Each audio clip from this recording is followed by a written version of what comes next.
ધાક ધમકીથી, દાદાગીરીથી, emotional રીતે blackmail કરીને રાત ભાજપની દાદાગીરી જુઓ, આ તાનાશાહી જુઓ, આ ઈમાનદારીથી ચૂંટણી લડવા માંગતા જ નથી. બસ મહેસાણા મહાનગરપાલિકાની ચૂંટણીમાં ગરમાવો, ફોર્મ ચકાસણી દરમિયાન હોબાળો, આક્ષેપ પ્રત્યાઘાત તેજ. મહેસાણા મહાનગરપાલિકાની ચૂંટણીને લઈને હાલ રાજકીય માહોલ દિવસે ને દિવસે ગરમાતો જઈ રહ્યો છે. કલેક્ટર કચેરી ખાતે ઉમેદવારી ફોર્મની ચકાસણી પ્રક્રિયા દરમિયાન ભારે હોબાળો જોવા મળ્યો. આમ આદમી પાર્ટી દ્વારા ગંભીર આક્ષેપ કરવામાં આવ્યો છે કે ટેકેદારોને તોડવાનો પ્રયાસ થઈ રહ્યો છે, જે લોકશાહી પ્રક્રિયાને અસર પહોંચાડે તેવી બાબત છે. આક્ષેપો વચ્ચે આમ આદમી પાર્ટીના ઉમેદવારો અને તેમના ટેકેદારો દ્વારા સ્થળ પર જોરદાર વિરોધ વ્યક્ત કરવામાં આવ્યો હતો. કલેક્ટર કચેરી ખાતે ફોર્મ ચકાસણી પ્રક્રિયા શરૂ હતી અને અધિકારીઓ દ્વારા તમામ દસ્તાવેજોની કડક તપાસ કરવામાં આવી રહી હતી. આ સમગ્ર મામલે વોર્ડ નંબર 8ના ઉમેદવારો જયેશ પટેલ શું કહી રહ્યા છે તે જુઓ. મારું નામ જયેશ પટેલ છે. આમ આદમી પાર્ટી તરફથી મેં વોર્ડ નંબર 8માં ઉમેદવારી નોંધાવી છે. આ લોકોએ મારા જે ટેકેદારોને દરખાસ્ત આપનાર હતા એ લોકોને ધાક ધમકીથી, દાદાગીરીથી, ઇમોશનલ રીતે બ્લેકમેલ કરીને રાત્રે 2 વાગે ઘરનો દરવાજો ખટખટાઈને એમને ઉપાડી લેવામાં આવ્યા હતા.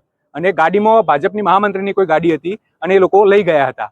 અને મેં ગઈકાલના રાત્રે અમારા ટેકેદારને અમે શોધમાં હતા. અમારા ટેકેદાર મળતા નથી. અમને ચિંતા હતી જો ટેકેદાર ઉપર આ લોકો દબાણ કરશે, એ સહી કરાવશે તો મારું ફોર્મ આપોઆપ રદ થઈ જશે. એટલે આ લોકોએ દાદાગીરી કરીને પકડીને ઇમોશનલ રીતે બ્લેકમેલ કરાવીને એમનો છોકરો ઓસ્ટ્રેલિયા રહે, ઓસ્ટ્રેલિયાથી ફોન આવ્યો. આટલી દાદાગીરી આ ભાજપની જુઓ.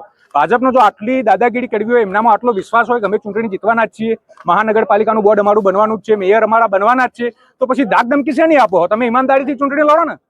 અમારા 29 ઉમેદવારો મહાનગરપાલિકામાં અમે ઉભા રાખ્યા છે. 29 ઉમેદવારોના ટેકેદારો ઉપર આ લોકોએ ધમકીઓ આપી છે.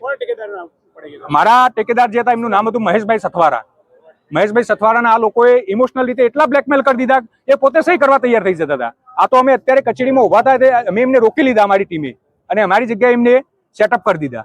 આ ભાજપની દાદાગીરી જુઓ, આ તાનાશાહી જુઓ, આ ઈમાનદારીથી ચૂંટણી લડવા માંગતા જ નથી. બસ ટેકેદારોને ખરીદી લો, દરખાસ્ત આપનારને ખરીદી લો, ઉમેદવાર ઉપર ધમકીઓ આપો, આવું બધું કામ ભાજપનું છે. તમારા ધારાસભ્યનો શું મુદ્દો હતો? ધારાસભ્ય જો કોઈ પણ કચેરીમાં અંદર જઈ શકતા હોય, બેસી શકતા હોય, તો ઉમેદવારો કેમ ના જઈએ? મુદ્દો તો ઉમેદવારો છે. ઓફિસની અંદર એન્ટ્રી માત્ર ને માત્ર ઉમેદવારો અને દરખાસ્ત આપનાર અને ટેકેદાર આપનારની જ હતી. ધારાસભ્ય કેમ અંદર આવ્યા? ધારાસભ્યને અંદર આવું જ ના જોવો, એમની મોટી ભૂલ હતી. એના કારણે અમે હુલ્લો કર્યો, અમે વિરોધ કર્યો અને ધારાસભ્યને બહાર કાઢ્યા. મારું નામ જયેશ પટેલ છે.